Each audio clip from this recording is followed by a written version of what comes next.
Salut à tous et bienvenue dans ce nouveau format du café, du Burn Hand Oil Coffee. On est dans le garage avec une invitée. Bonjour. Qui est la belle et douce Akoufu. que vous retrouvez sur la chaîne. Akoufu Gaming. Parce que vous nous avez déjà entendu jouer à World of Warship. Ah oui, World of Warship, oui. Notamment. On a mis une... Ah non, on travaille ensemble, on est censé collaborer. Oui. Donc, un petit café et on y va.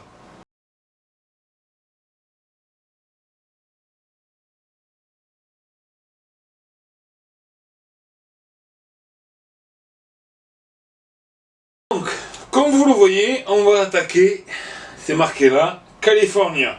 On va attaquer donc par le Supercross. Le championnat qui a repris le 5 janvier avec Anaheim. Le week-end suivant, on a eu la course de... Ça y est, je commence à devenir Alzheimer. Heureusement, on a fait les petits tustes. Non, c'était pas celui-là. Anaheim. Ah bah vous voyez. Les tustes, ça sert à rien. Donc, Anaheim. Ensuite, il y a eu la deuxième qui était à Saint-Louis. Ça y est. Je sais pas regarder. Saint-Louis. Saint-Louis qui fait partie de la côte ouest. C'est pour ça qu'il y avait Dillon. Ensuite, on a eu Anaheim 2. Ensuite, on a eu Glendale.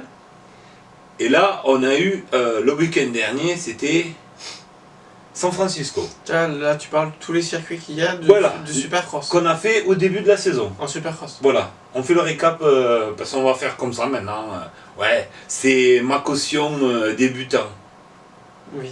Voilà. Oui, parce que moi, j'y connais rien du tout. Donc, on a commencé donc avec la côte ouest, puisque le championnat 250, faut pas oublier qu'il est divisé en deux côtes. Est, ouest. Là, pour l'instant, on est à l'ouest, comme nous. Nous, on est sud-ouest, eux, ils sont juste à l'ouest. Comme moi, je suis à l'ouest. Voilà. Les jeux de mots pourris, on va y aller, vous inquiétez pas, on continue dans l'habitude sur la chaîne. Voilà, donc, pour reprendre, on a eu le coéquipier de Dylan Ferrandis, qui est le champion en titre, qui a gagné la première course, qui a dominé, qui a bien joué son va-tout dans la deuxième. Donc sur la première, le coéquipier de Dylan Ferrandis qui a pris la plaque rouge à Dylan. Dylan qui a été limite dans la course 2. La plaque rouge, c'est... La plaque de leader du championnat. Premier du championnat. Non, parce que Dylan il a le numéro 1 avec le W, 1 avec le W, désolé, merde. C'est inversé. 1 avec W à côté, parce que c'est... il est le champion en titre de la côte ouest. Oui. À l'est, l'autre il a la 1 avec un E à côté. Parce que c'est One East. Ouais. Mais en fait, il y a un le championnat. champion en titre. Mais Le championnat en 250 est scindé en deux. il est que-américain. Non, c'est un championnat du monde. Le championnat, le AMA Supercross, quand on est champion AMA Supercross, que ce soit en 250 Est, Ouest ou champion AMA Supercross en 450, c'est un titre mondial. Hein. En dessous, il y a marqué AMA Supercross FIM. Il y a marqué FIM, hein, il y a l'habilitation de la FIM, hein, c'est à vous un championnat du monde. Par contre, le championnat de motocross américain, de motocross, hein, c'est-à-dire vraiment motocross, pas supercross, c'est juste un championnat national, hein, ça ne vaut pas le championnat du monde. Hein. Ils en sont très loin, faut pas se faire d'illusions. Rappelez-vous, il y a quelques années, quand il y a un certain Ryan Villopoto qui est venu pour, soi-disant, assassiner le monstre Antonio Cairoli. Bah, il a fait bonjour, au revoir. Voilà, il a rien fait. Supercross, motocross, faut pas confondre SX et MX. Ah, moi, je confonds toujours. Supercross, c'est le truc rapide avec les whoops. Le truc qui différencie. C'est tout en intérieur. Ah non, il y en a un intérieur et un côté extérieur. C'est dans... Non, parce que tu peux avoir aussi dans des stades, mais des stades ouverts. Oui, mais ça reste comme l'intérieur, c'est Oui. des stades. Oui. Sauf Alors qu'ils que peuvent le être motocross, assujettis à... Alors que le motocross, c'est vraiment des circuits... Non, C'est- c'est Supercross. Le motocross, c'est vraiment des circuits extérieurs C'est ce que tu faisais. qui sont de plus en plus... Oui, c'est ce que je faisais. Ouais, d'accord. Qui sont de plus en plus... quand même très... qui se ressemblent de plus en plus, puisque c'est les mêmes dessinateurs qui les font. Donc ça manque d'intérêt. Le coéquipier de Dylan qui a pris la plaque rouge après Anaheim 1. Dylan qui s'est bien rattrapé aux branches, mais ça a été limite sur la deuxième course.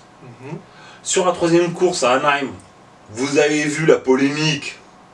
C'est qu'il a bataillé jusqu'au bout pour aller la chercher, sa victoire. Mais il est allé la chercher. Il a été... Disons que ça aurait été un Américain qui aurait fait ça sur un Français, tout le monde aurait applaudi des deux mains. Tout le monde aurait fait comme ça. Mais là, vu que c'est un Français, champion en titre, qui fait ça sur un Américain, bon, forcément, les Américains, ils sont contents, ils font ouh. Oui, puis les Français n'en parlent pas. Les médias français n'en parlent pas. Ah ben, on reviendra sur ça. De toute manière, comme vous l'avez vu dans le titre, c'est marqué en gros, les Français défoncent le monde de la moto, entre guillemets, de la moto. Pour ceux qui n'ont pas vu la petite parenthèse, c'est de la moto. Parce que, vu ce qui s'est passé quand même ce week-end, donc, deuxième course, Dylan qui finit, troisième course, Dylan qui gagne, quatrième course qui était à Auckland, Dylan qui finit sur le podium, une fois de plus. Ah oui, il se bat. À la quatrième course, on était à une victoire, 3 podiums donc. Donc une victoire. Pas mal. Oui, c'est bien. 75% de podium, je crois que c'est pas mal. Hein. Oui, oui, c'est très bien. Et donc, ce week-end, on a eu la cinquième. La cinquième. Alors, comment dire? C'était quel circuit? C'était San Francisco. Going to San Francisco. Vu qu'on n'a pas le droit de mettre de son. Hein, merci YouTube. Donc, à San Francisco, ben, Dylan, il a fait Veni Vidi Vici. Allez jeter à l'est pour les autres. Hein. Autrement dit, il les a défoncés. Même Faulkner, il n'a pas réussi à tenir. Et alors là, sur Faulkner, il nous l'a sorti. Sans contact, il a réussi à lui faire peur. Dans le demi-tour à 180, il est arrivé. Il a fait l'intérieur? Il lui a mis, il est arrivé juste à sa hauteur. Et l'autre, il a eu tellement peur qu'il a ouvert complètement sa trajectoire, qu'il est sorti de la piste. Et Dylan, il est parti petit à petit, il s'envolait. C'est un bloc pass, c'est ça? Ah non, là c'est pas un bloc pass. C'est un dépassement de toute beauté. Allez le voir, parce que je peux pas vous mettre d'extrait droit d'image, mais allez voir la course. Regardez là, la course. Il lui a fait en toute beauté. Tout simplement. Et donc, résultat, après cette course, ben, Dylan, après cette course, eh ben, il reprend la première place. C'est pas mal quand même. C'est bien. Un Français qui domine. Ah bah oui, c'est bien. Ben, maintenant, il faut attendre l'autre. Ça fait beaucoup d'années que les Français dominent. En Supercross ben, l'année dernière, Dylan a gagné, mais ça a été parce que son concurrent est tombé dans la course, lors de la finale, la grande finale. C'était contre qui? C'était contre Adam Cianciarulo qui maintenant roule en 450. Il était quoi, en français? Non, américain. Comme français qui sont monstres. Avant, on avait Marvin Musquin en 250 qui est maintenant en 450, qui malheureusement nous manque beaucoup puisqu'il est blessé. Il s'est fait opérer du genou et là il est en Normandie, il fait sa rééducation. Et Marvin, coucou! Si tu vois la vidéo, descends vers chez toi, la Réole, tout ça, et même vers Toulouse. Hein. Viens nous faire des petits coucous du côté de Candy et tout ça, on t'aime hein, nous aussi. Oublie pas ton sud-ouest natal, hein. On t'aime, tu nous manques. À toute la famille Musquin, on vous adore. On vous soutient, on est avec vous. Ça, c'était une dédicace. Ouais, c'était une dédicace, mais la famille Musquin, c'est, voilà, bon, lui et son frère. Reprenons. Donc, et avant, il y a eu des Français, Pourcel, Christophe Pourcel, il y a eu David Villemin, Tortelli, qui c'est qu'il y a eu d'autres? Bien sûr, le dieu suprême des Français qui partent aux États-Unis, monsieur Jean-Michel Bayle.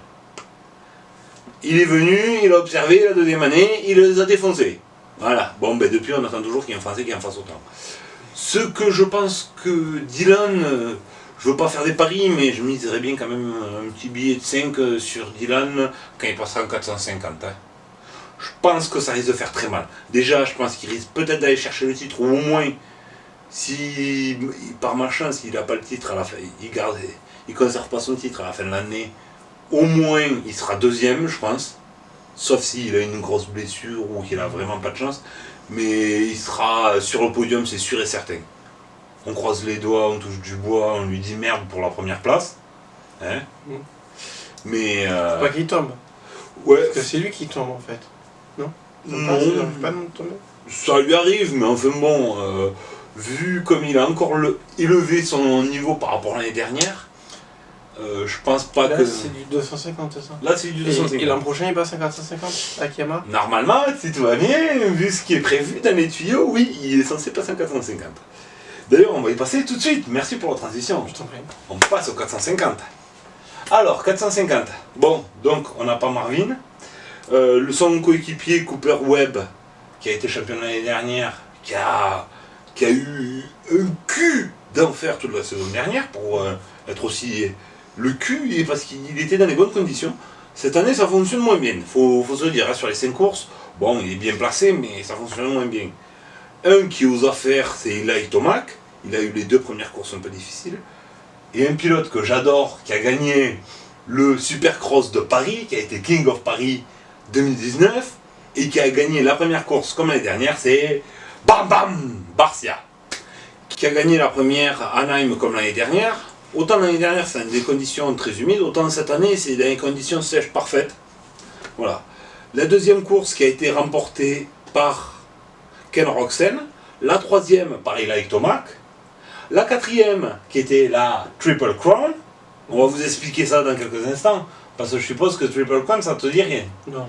La Triple Crown qui a été remportée, il a remporté les 3 courses de la Triple Crown lors de la 4e manche, et la 5e qui a été remportée par Eli Tomac. Alors vraiment de façon de main de maître, hein, comme quand Roczen a remporté. Les deux, je pense que le titre va se jouer entre deux. Et voilà. Et donc Cooper Webb il revient petit à petit aux affaires, et il nous a fait un coup de sur Ken Roczen là ce week-end. Quand on fait ça à Ken, d'ailleurs il a failli le blesser, il s'en est excusé, mais heureusement parce que ça se fait pas une manœuvre comme ça.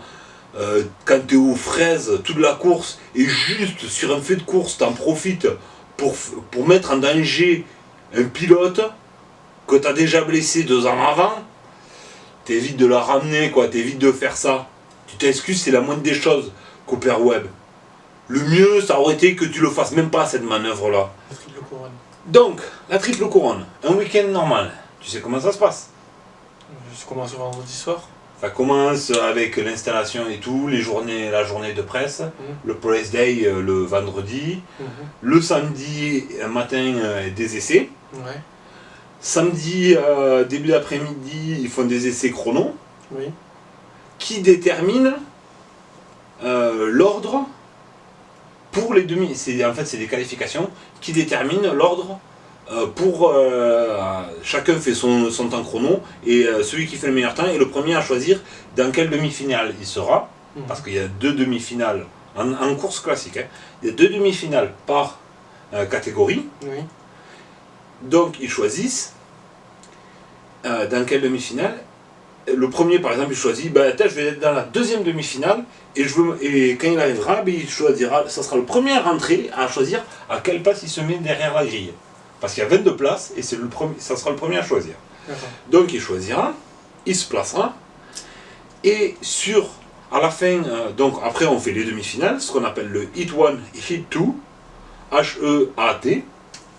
Nous on appelle ça des demi-finales, c'est plus facile, on comprendra mieux. À la fin des demi-finales, on garde les 9 meilleurs de chaque demi-finale, ça nous fait 18 pilotes déjà qu'on a, qui partent eux directement pour la finale. Et tous ceux qui restent, qui ne se sont pas qualifiés, Ils auront la dernière chance. on les met tous ensemble, ils ont le LCQ, Last Chance of Qualification. Merci pour l'accent, excusez-moi, j'ai un accent de merde en anglais, cherchez pas. Vous avez tort et j'ai raison, c'est normal, je suis collector. Donc, et là, c'est très court, faut pas se rater au départ, et on n'en garde que 4. Donc 18 plus les 4 de la LCQ qui arrivent. Voilà. C'est pas beau ça les enfants? J'ai même plus besoin de compter et de faire des commentaires d'apothicaire pour vous. On a trouvé notre calculatrice, c'est encore mieux que le boulier de pâté filé. Bon, les 3 couronnes. Même la traduction est assurée. Putain, ça c'est bon. Alors, Triple Crown, donc triple couronne, c'est-à-dire il y a 3 finales. On fait les press day et les qualifications. Et à la fin des qualifications, on n'en garde que 22. Voilà, ça c'est fait. Et les 22, ils se disputent le show, ils font le spectacle sur 3 finales. Bon, les finales sont plus courtes. Au lieu d'avoir une finale de 15 minutes en 250, ils ont 3 finales. C'est 3 finales de 10 minutes.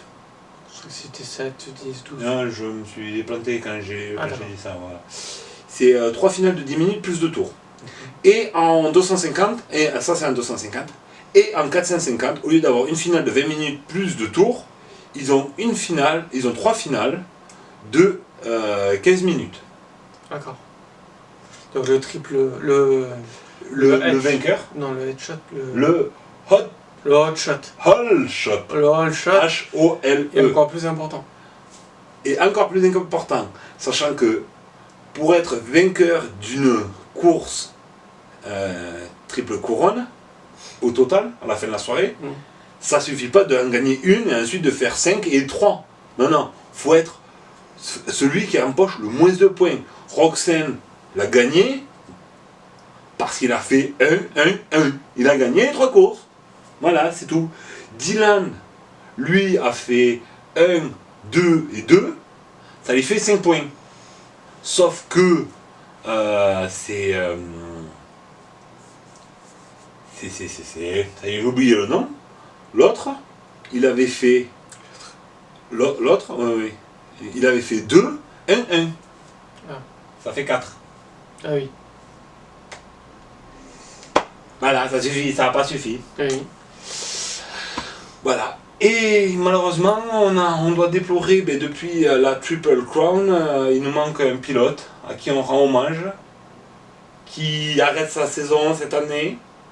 Un Australien qui s'appelle Chad Reed, qui va prendre la retraite, espérons qu'on le revoie rouler. Oui.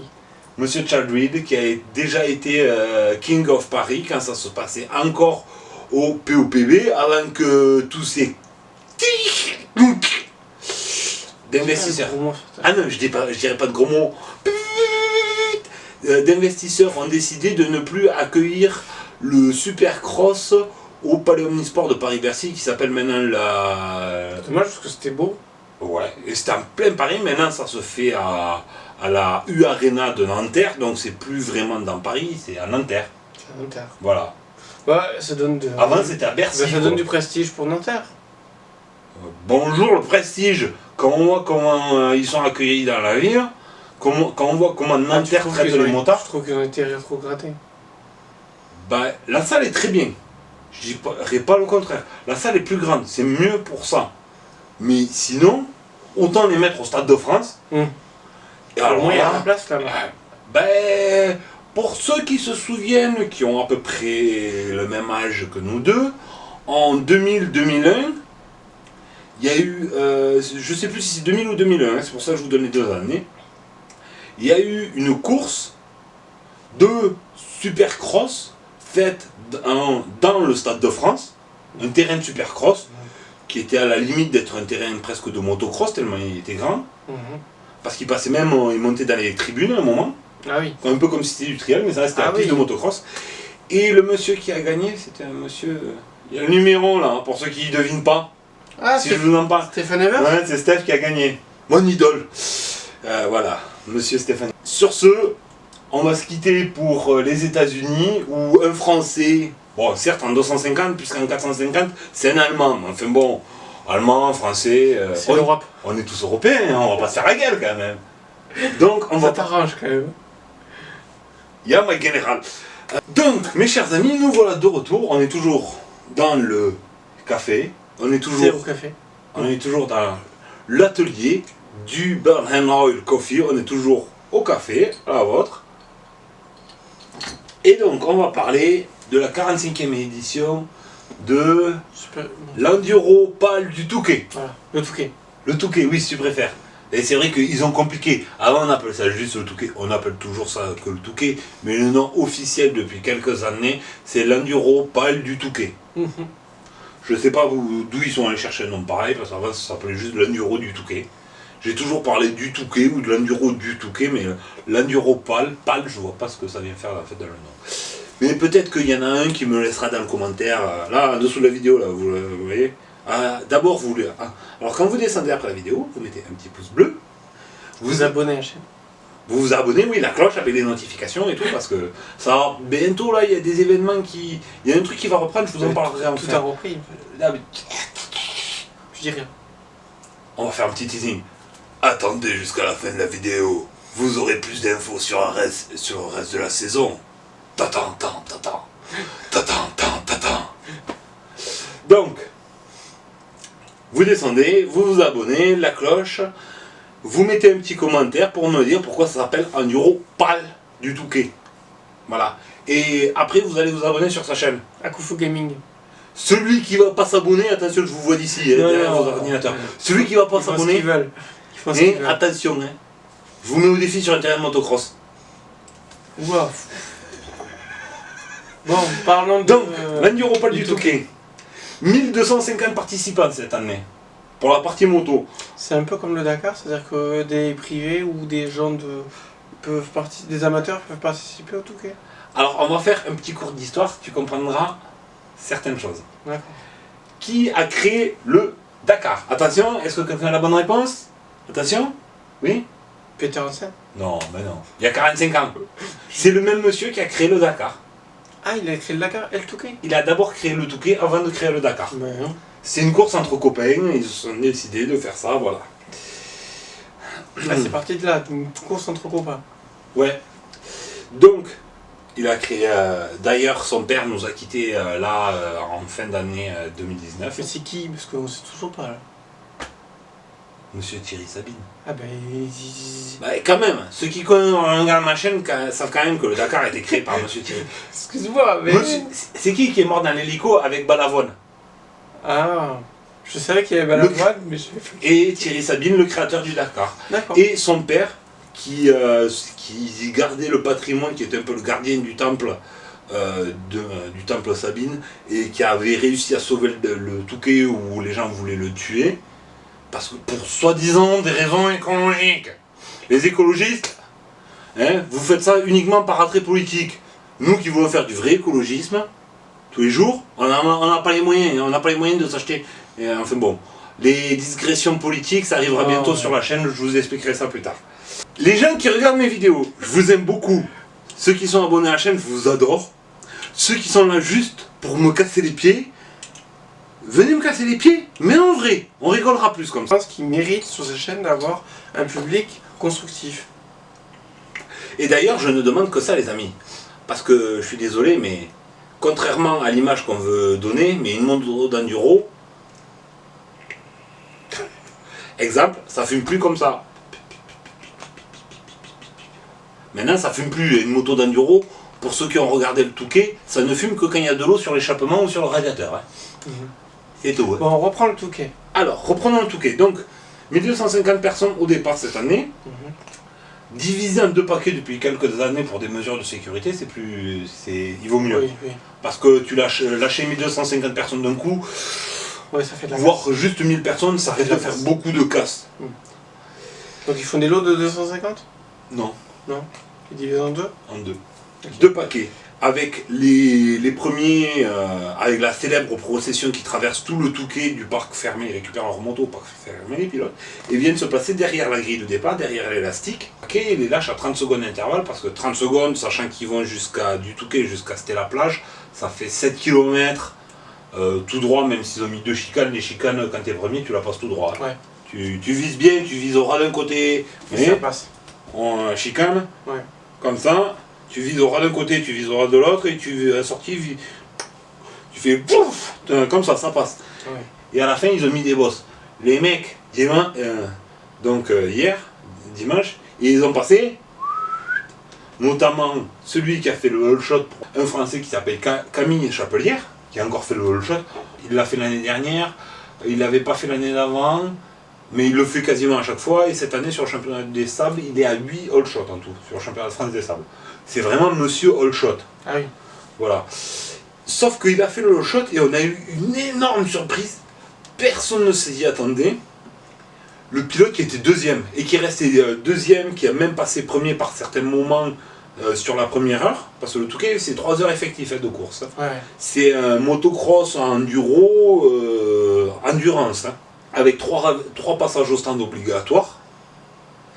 Donc, celui qui était deuxième et qui nous a fait une glissade en travers, pour ceux qui ont pu voir l'image, mais putain, c'était une œuvre d'art. C'est un jeune homme qui s'appelle Greg Smith. Et pour ceux qui ont mon âge et qui étaient fans déjà de motocross dans les années, quand on avait une dizaine d'années, si je vous dis Joel Smith et Stefan Evers, vous vous rappelez les grandes batailles entre les deux copains belges? Ben Greg Smith, c'est le fils de Joel Smith. Sachant que d'ici 2-3 ans, on risque d'avoir des batailles en MX2 et en MXGP entre Greg Smith et le fils de Stefan, hein, Liam, qui en est pas loin du motocross au niveau mondial. Hein. Vu le niveau du fiston, s'il ramasse au moins un titre mondial, s'il est que la moitié de son père, il ramassera au moins 2 titres mondiaux, je pense, Liam. Personnellement, et pareil pour Greg, hein, son père a été 6 fois champion du monde de Joel Smith. Si quelqu'un me trouve, parce que c'est introuvable maintenant, les maillots comme ça sont introuvables, si quelqu'un m'en trouve un de Joel, à l'époque où il était chez Usaberg, je précise, l'époque où il était chez KTM, j'en ai rien à faire. Ah non, mais vu. C'est bien KTM quand même. No comment. Moi j'aime cette marque. Ouais, no comment. Moi j'aime cette marque. À l'époque où il était chez Zab, chez Usaberg, donc, si quelqu'un a un maillot, moi je le prends. Hein. Il sera là, je le mettrai là, à côté du maillot de Evers, je les mettrai là, les deux à côté, et je dessinerai une belle couronne. Parce qu'entre 10 et 6, on arrive à 16 fois champion du monde, hein, quand même. Voilà, donc Greg, deuxième, qui a bien tenu, qui a pris la tête, qui a fait 1 ou 2 tours en tête avant de s'effondrer un peu. Bon, il est jeune. Comme le disait Joel Smith, on n'attend rien, on est juste venu là pour se tester. Parce qu'il risque de faire le championnat de France des sables pour s'endurcir avant de passer en mondial. Sachant que, pour ceux qui ne le savent pas, Joel Smith est le patron du team KTM en MX2 et en MXGP. Voilà. Ça fait que je pense que Joel lui met la barre très haute, déjà avec son palmarès, et en plus en étant le patron, parce qu'il ne va pas le faire rentrer comme ça dans l'écurie. C'est comme Liam qui a pu signer cette année là pour le EMX 125, championnat d'Europe 125. Il n'a pas signé chez KTM officiel par hasard. C'est parce qu'il a fait ses preuves et parce que son père lui avait dit « Tu auras une bonne moto d'usine le jour où je serai convaincu ». Si son père est allé voir son copain, bon certes c'est son copain, c'est Joel Smith, s'il allait le voir et qu'ils se sont mis d'accord, c'est que Steph était satisfait. Voilà. Parce que certes, il est très protecteur avec son enfant, mais aussi très protecteur par rapport il veut pas que son fils ait trop de pression, il veut que son fils puisse performer en portant le nom Evers. Petit aparté pour ceux qui ne le savent pas, le nom Evers en motocross, pour ceux qui ont une bonne culture motocross, ça signifie pas que Stéphane, 10 fois champion du monde de motocross, ça parle aussi du père de Stéphane, c'est-à-dire le grand-père, Liam, le grand-père de Liam, Harry Evers, qui a été 4 fois champion du monde de motocross aussi. D'accord, donc c'est de famille. Donc c'est de famille. C'est pour ça que Liam, j'y mets un bon gros billet dessus, sur lui et sur le futur. Oui. Il n'y a pas de souci, je peux parier sur lui. Hein. Donc il est bien coaché, quoi. Ah bah plutôt, bien coaché, il a été bien entraîné. Pour ceux qui connaissent un peu la famille Evers, ils disent que depuis tout petit, il a ça dans le sang, tout comme son père. Ça fait que, ouais, le pari n'est pas du tout risqué. On peut miser gros, c'est pas un pari risqué. C'est comme Greg. Hein. Greg aussi, au Touquet, il a fait ça, il a surpris tout le monde. Moi, il m'a surpris parce que perso, je ne savais même pas qu'il y était. Parce que voir la liste des 1250, s'il faut, il y a des gens que certains d'entre vous connaissent sur la chaîne, qui étaient ceux qui sont là en train de nous regarder. Peut-être qu'il y en a qu'il y a des gens que vous connaissez, hein, c'est sur la liste. Mais regarde, se taper 1250 noms et prénoms, faut prendre le temps, quoi. Et vu que la liste, je l'ai eue que 1 heure avant la course, oui, c'est un peu ça a été un peu chaud, quoi. Je suis allé sur les noms vite fait que j'ai juste regardé les noms de famille que je connaissais, quoi. J'ai vu qu'il y avait Watson, vainqueur l'année d'avant, Steven Ramos, ancien champion du monde de motocross, qu'il y avait comment, ça y est, j'ai oublié le nom. Il y avait Guillaume, le Suisse, il y avait son coéquipier belge qui était bien parti pour gagner Van Orbeek, qui était bien parti pour gagner l'année dernière et qui a failli gagner cette année.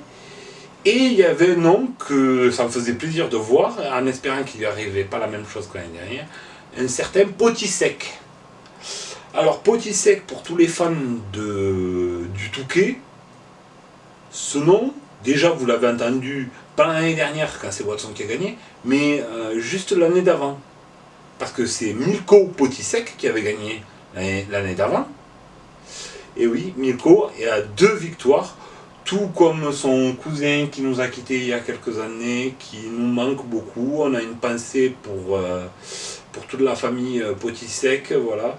Son cousin qui l'avait gagné aussi 2 fois le Touquet, c'est des très bons. La famille Potisek, de toute manière, sur le sable, c'est des monstres. Ils ont participé au Dakar Moto? Non, je me souviens pas. Je me souviens pas. Il pourrait, mais je pense que après ça coûte cher et c'est une famille quand même modeste. Parce qu'il ne faut pas oublier d'où vient la famille Potisek. C'est. Maintenant, ils gagnent. Oui, ouais, mais c'est pas. Alors, je vois tout de suite venir.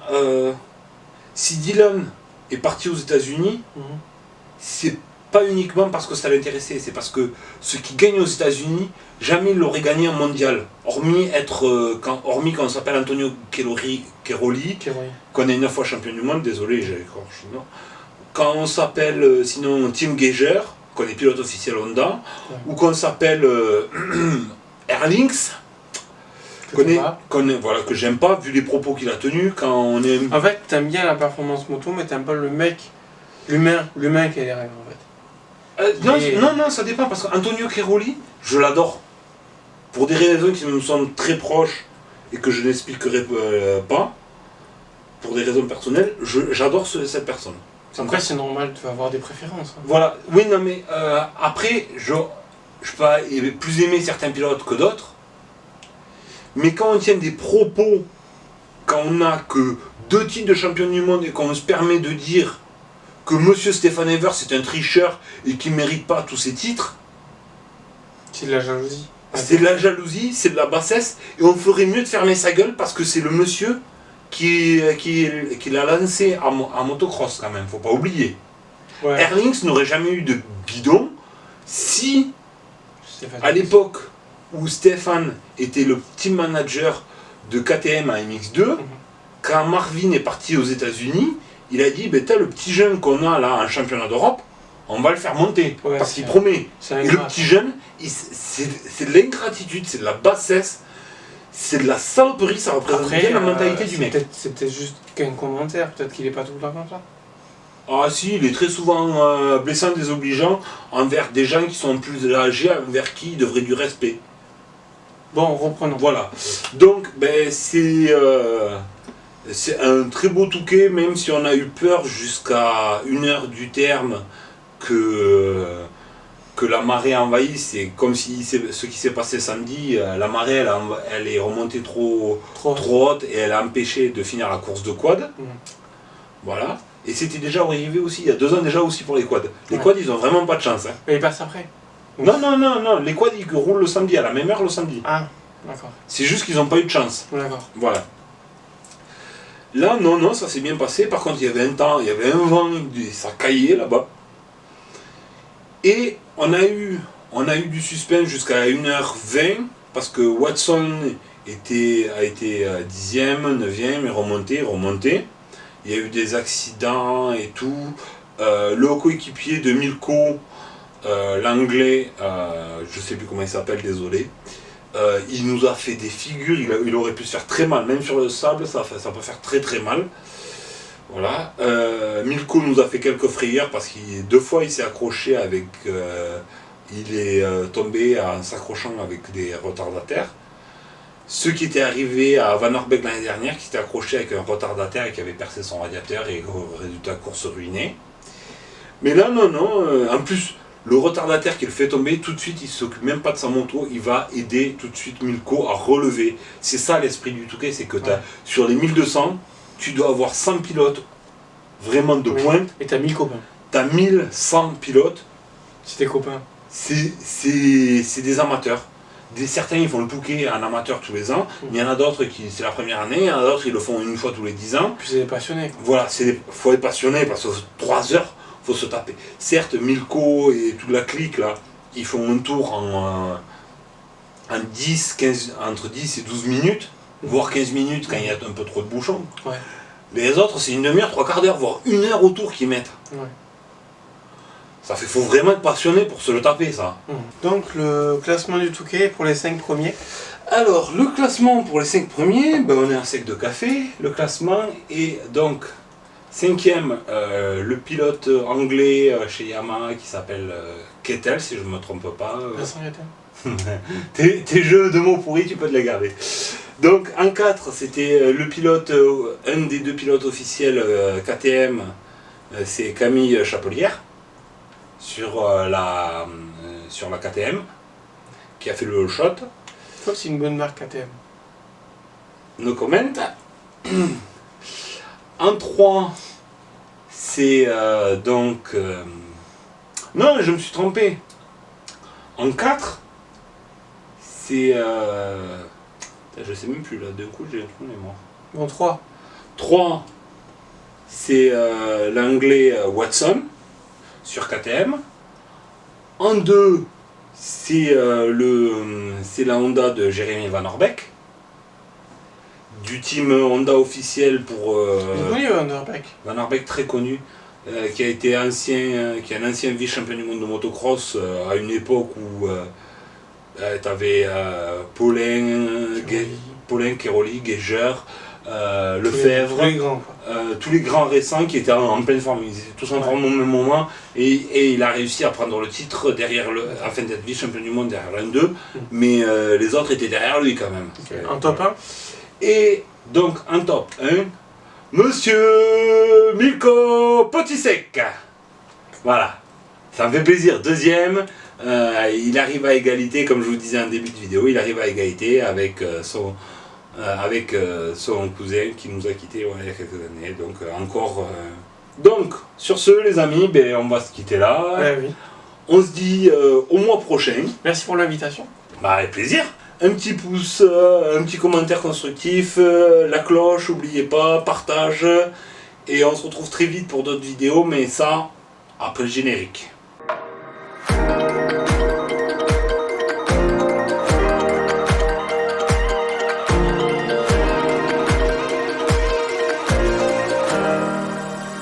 Donc les amis, ce que je voulais vous annoncer tout à l'heure, qui est la surprise, c'est qu'on va commencer, alors pour l'instant ça va être des petites vignettes où je vais être très méchant, très bête et méchant.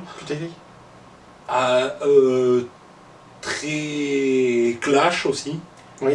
Dans le style Kalshbut, mais moi je suis nul en dessin contrairement à lui, où je vais être bête et méchant et je vais taper sur les journalistes et les politiques, parce que j'adore ça, leur taper dessus.